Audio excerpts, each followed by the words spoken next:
Во Владикавказе находится делегация венгерских ясов. В ее составе известные в Венгрии люди, художники, историки и другие современники древнего народа, которые 7 веков назад покинули Аланскую землю, но сохранили родной язык и культуру. Во время встречи с Сергеем Такоевым гости рассказали о главной цели визита, а именно наладить исторические и культурные связи между ясами и осетинами. Также делегация привезла в Северную Осетию выставку венгерских художников, которая состоится в музее имени Туганова сегодня вечером. Сегодня можно в Осетии любого человека остановить и спросить.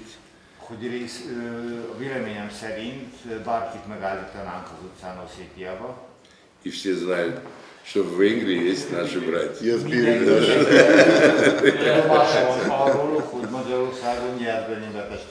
Это очень важно и очень хорошо.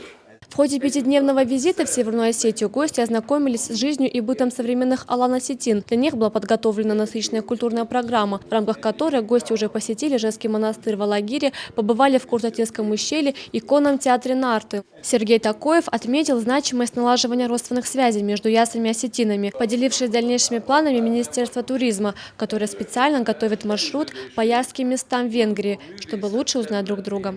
У нас есть ощущение, что мы приехали домой. Ez a közös fogadtatás, a vendéglátásnak sok szépsége, terített asztal örömei, ezek mind azt jelentik nekünk, hogy fontosak vagyunk a házigazdák számára.